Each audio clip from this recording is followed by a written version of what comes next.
그다음에 이제 마지막으로 한 명 더 말씀을 드리면 저는 이제 그 조나단 에드워즈를 말씀을 드리고 싶습니다. 조나단 에드워즈는 사실 그 18세기 미국이 낳은 가장 똑똑한 사람 중에 한 명입니다. 원래 과학자가 될 소질이 있었고, 그래서 그 당시에 영국 왕립학회의 논문도 어릴 때 제출할 정도로 굉장히 영민하고요. 그 사람이 쓴 글을 읽어보면 뇌구조가 보통 민간인하고는 다르구나라는 걸 느낄 만큼 대단히 명석하고 독창적인 그 18세기 대표적인 사상가로 지금도 자타가 공인하고 있습니다. 그래서 그러다 보니까 이 사람은 기본적으로 공부에 최적화된 사람이에요. 어릴 때부터 아주 어린 나이 7살인가 6살부터 라틴어를 줄줄 읽었다고 말하고요. 10대 초반에 예일 대학을 졸업을 했으니까 보통 천재 중에 천재였던 거죠. 그래서 이 사람은 나중에 목사가 됐을 때, 물론 나중에 예일 대학을 졸업하고 한동안 예일 대학교에서 이제 그 강사로 이제 강의를 하다가 뉴욕에서 잠시 목회를 했고, 그러다 이제 할아버지가 그 솔로몬 스토다드라고 하는 저명한 목사인데, 그분이 이제 연로하셔가지고 자기의 손자를 부목사로 초청을 합니다. 그래서 할아버지 밑에 있다가 얼마 후에 할아버지가 곧 세상을 떠나게 되니까 그 교회를 세습을 했습니다. 그래서 이제 그 할아버지 교회, 노샘턴 교회를 맡아서 목회를 했는데, 그때도 이제 신자들이 누가 손님이 와가지고 목사님 어디 계세요? 그러면 신자들이 우리 목사님 공부하고 계세요, 방에서. 늘 이렇게 말씀을 드렸고, 평생 거의 신방을 해본 적이 없다고 그래요. 누가 돌아가시면 이제 그 장례 치료를 가긴 하지만, 우리가 말하는 한국의 목사들이 매일 순회로 돌고 이런 건 한 적이 없고, 모든 시간들을 공부하는데, 그 다음에 집필하는데 썼던 전형적인 학자형 목회자라고 할 수 있습니다. 그의 설교 또한 아주 한 편의 논문을 읽는 것 같이 수미상관하게 논리적으로, 그 다음에 체계적으로, 그 다음에 단어 하나, 문장 하나가 허투루 쓰여진 게 없이 그런 그 설교를 했고요. 설교도 예배 시간에 여기다 가발 쓰고 가운 입고, 그 다음에 그 아주 큰 그 성경책이 앞에 놓여져 있는데 거기에 이제 원고를 갖고 올라가서 거의 2시간 동안 그냥 읽습니다. 그 에드워즈도 놀랍지만은 그 설교를 2시간 동안 듣고 앉았던 그 노샘턴 교회 성도들의 인내심과 내공도 저는 정말 대단하다고 생각을 하는데요. 이 사람이 이제 1703년에 아까 길버트 테너도 1703년, 존 웨슬리도 1703년입니다. 1703년이 교회사에서 아주 위대한 인물들이 많이 태어난 해인데요. 이 사람은 회중교회 목사의 아들로 태어났고요. 집안이 다 온통 다 목사들, 회중교회 목사들 천지였습니다. 예일 대학을 다녔고 강사 생활을 했고 할아버지 교회에서 목회하다가 담임 목사가 됐죠. 근데 이제 그 사람이 그 에드워드가 이제 20대 중반에 그 노샘턴 교회 가가지고 이제 그 목양을 하다 보니까 이 사람은 특별히 그 젊은 아이들이 엄청나게 문제가 심각하다는 걸 알게 됩니다. 거기다 벌써 이제 교회 역사가 이제 100년 가까이 되는 교회들인데, 이 교회 안에 청년들이 다 아까 제가 초반에 말씀을 드렸던 그 모태 신앙들이죠. 부모님들로 올라가서 신앙이 진하고 맹렬하지만, 이 젊은 세대를 올수록 그냥 부모님에 끌려가지고 교회 나오는 애들이 많은 거예요. 교회가 원래 우리 식으로 말하면 수요일 날 저녁 예배를 드리는데, 얘네들이 교회를 안 오는 거 나중에 알고 보니까 전부 다 물레방앗간 뒤에 모여가지고 마시고 먹고 노는 거예요. 그래서 애들이 점점 문제가 심각해지죠. 나중에는 또 사건이 터져요. 보니까 그 당시에 제일 포르노그래피에 해당되는 게 뭐였냐면, 그 당시에 산파, 그죠? 애를 낳는 걸 도와주시는 분들, 그 당시에 산부인과 의사가 없었기 때문에 산파들이 이제 조산소를 운영하면서 애를 이제 받았는데, 그런 사람들이 교육하기 위해서 여성들의 신체를 이렇게 설명해 놓은 책들이 있단 말이에요. 거기에 이제 그림으로 여성의 나체를 이제 그렸겠죠. 이런 그림을 교회 청년 녀석들이 몰래 뒤에서 이제 돌려보다가 걸리기도 하고, 이런 게 이제 에드워즈한테는 굉장히 영적으로 이 청소년 청교도들의 심각한 상태에 있다라는 고민을 하게 됩니다. 그래서 이제 그 사람이 쓴 그 당시 글에 이런 얘기가 나와요. 그들 중, 여기 젊은 애들이죠. 젊은이들 중 많은 사람들이 밤길을 어슬렁거리고 주점에 빈번히 드나들며 난잡한 행동들을 서슴지 않고 행한다. 그들은 남녀가 자주 함께 모여 히히락락거린다. 그들은 이 모임을 유쾌한 만남이라고 부르는데 이런 일로 밤을 지새우는 일이 허다하다. 라고 이제 에드워즈가 당시의 젊은이들을 평가한 겁니다. 이래서 이제 이 아이들을 만나고 면담하고 그 다음에 설교를 하면서 이 친구들을 바꾸려고 굉장히 무던히도 애를 쓰게 된 거죠. 거기에다가 또 하나 그 당시 에드워즈의 고민은 그 당시 하버드 대학을 중심으로 해서 유럽에서 또 뭐가 들어오느냐, 알미니안주의라는 게 들어오기 시작했다라는 거죠. 알미니안주의라는 것 자체가 인간에 대한 어떤 그 가능성들, 구원에 있어서 인간의 전적인 타락을 인정하지 않고 구원에 있어서 인간의 자율적인 능력 존중하는 그런 것인데, 이런 것이 그 청교도의 그 아주 강력한 후예였던 조나단 에드워즈를 보통 이제 역사학자들은 the last Puritan and the first evangelical, 다시 말하면 마지막 최후의 청교도이자 최초의 복음주의자다, 뭐 이렇게 부르는 사람들도 있을 정도로 청교도 신앙에 아주 뿌리 박은 사람인데, 그의 눈에 볼 때 알미니안주의는 당연히 이단적인 사설이었던 것이고, 그 알미니안주의가 그 청교도 사회에 확산되는 것을 굉장히 위험하게 생각을 했던 거죠. 우리가 지금 신천지 바라보듯이.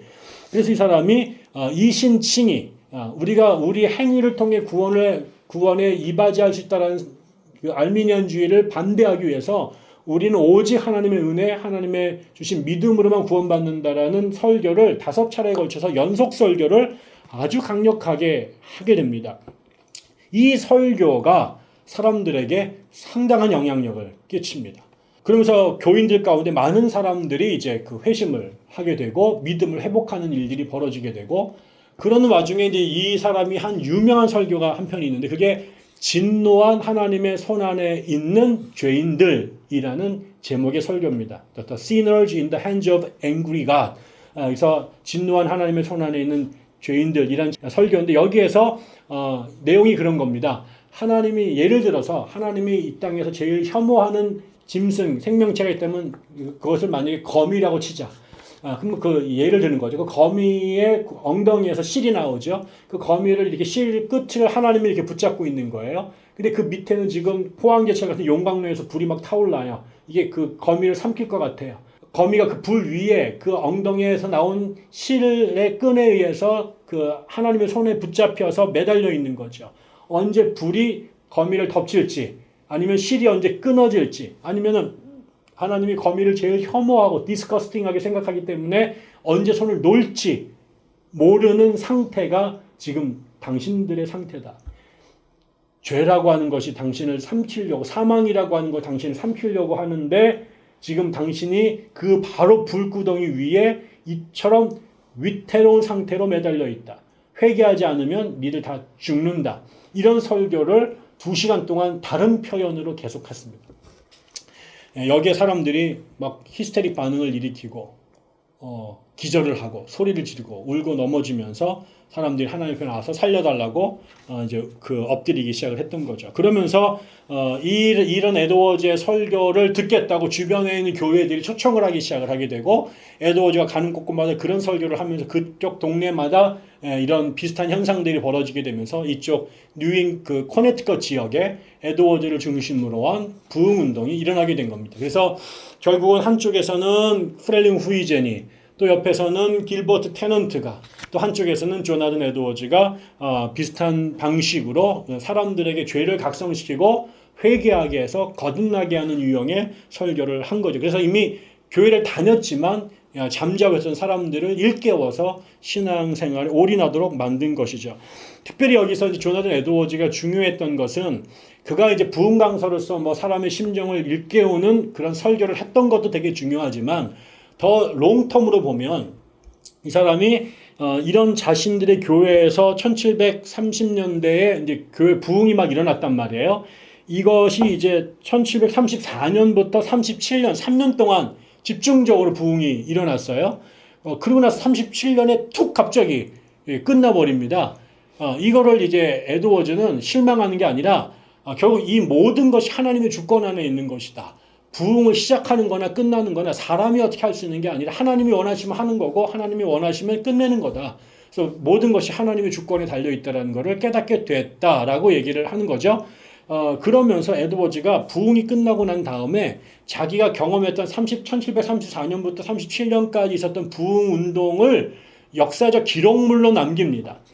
그래서 이 사람이 1737년에 보스턴에서, 그 다음에 런던에서 출판이 되는 책을 한 권 쓰게 되죠. 그게 뭐냐면 책 제목이 노샘턴에서 수백 명의 영혼들을 회심시킨 하나님의 놀라운 역사에 대한 정직한 서술. 첫 줄에 The Faithful Narrative on 이렇게 나가는 책인데, 근데 이게 이제 아까처럼 자기네 교회에서 어떻게 부흥이 발생했고, 어떻게 진행됐고, 어떤 결과가 나왔다라는 거를 아주 상세하게, 충실하게 리포트한 책입니다. 이거를 런던에서, 그 다음에죠. 런던에 38년도에 존 웨슬리가 옥스포드로 걸어가는 길에 이 책을 읽으면서 갔다는 거예요. 그리고 큰 도전을 받았다는 거죠. 그 다음에 조지 위필드가 같은 해에 조지아에 선교사로 옵니다. 그때 이 사람도 이 책을 읽고 똑같이 큰 충격을 받게 되죠. 그게 그럼 나중에 웨슬레의 영국 부흥운동에, 근데 조지 위필드가 이 부분적인, 다음에 우리가 설명하겠습니다만, 이 부분적인 조각난 부흥운동을 하나로 휘감게 되는 그런 그 촉매 역할을 하게 되는데, 그런데 이 에드워즈의 책이 상당히 이 사람들한테 부흥운동에 대한 관심과 기대를, 그 다음에 노하우를 배우게 되는 결정적인 책이 됐다라는 것이고요. 그 이후에도 책을 몇 권을 더 쓰는데, 예를 들면 성령의 역사에 대한 놀라운 증거들, 또 하나 최근의 부흥에 대한 소고, 또 하나는 종교적 감성에 대한 연구, 이런 책들을 연속으로 씁니다. 이게 왜 중요하냐면요, 부흥이 일어났을 때 초반에도 이 부흥에 열광한 사람도 있었지만 부흥운동을 강력하게 비판하고 냉소한 사람들도 있었어요. 특별히 하버드 대학교에서 그 이신론의 영향을 받았던 사람들, 종교를 합리적인 것으로 이해하려고 했던 사람들 눈에 이 감정을 촉발시켰던 이 부흥운동 전체가 아주 천박하고 저질스러운 종교로 보면서 맹렬하게 비판한 사람들이 많았습니다. 그래서 생각해 보세요. 우리가 교회에서 부흥회를 열었는데 장신대, 총신대 교수들이 집단으로 단합해가지고 그거 이단이다, 잘못했다라고 막 공격하게 되면 동네 부흥 강사들이 신학도 많이 공부를 안 해가지고 현상은 있고 체험문인데 이거를 설명하거나 논쟁을 할 수가 없잖아요. 그 사람들의 그 학문을 어떻게 당할 수 있겠어요. 그런데 다행히 이 경험을, 부흥운동을 직접 체험했던 조나단 에드워즈라고 하는 18세기의 제일 똑똑한 사람이 이 경험을 이런 책들을 통해서 이게 건전한 것이고 하나님이 행하신 것이고 우리에게 필요한 것이다라는 것을 논리적으로 설득하고 증명해낸 겁니다. 그래서 부흥운동이 못 배운 사람들의, 무식한 사람들이 박수치다가 벌어진 예외적이거나 일탈적인 현상이 아니라 성령께서 행하신 이 시대의 복된 현상이다, 복된 일이다라고 하는 것을 사람들이 논리적으로, 그다음에 신학적으로 정당하게 수용할 수 있게 만든 거죠. 그래서 부흥운동이 그렇지 않았으면 하버드 사람들 공격 속에 그냥 그 퇴물 처리를 당할 수 있었는데, 이것이 그 이후에 미국 교회의 중요한 전통으로 계승 발전할 수 있도록 신학적으로 설명과 방어를 해낸 역할을 조나단 에드워즈가 한 것이죠. 그래서 저는 조나단 에드워즈는 소위 말하는 부흥신학의 어떤 원조다. 미국 부흥운동의 원조가 아니라 부흥운동을 신학적으로 설명하고 증명하고 방어해낸 역할에 가장 큰 공헌을 한 사람이다라고 우리가 이해할 수 있을 것 같습니다. 네, 여기까지 하겠습니다.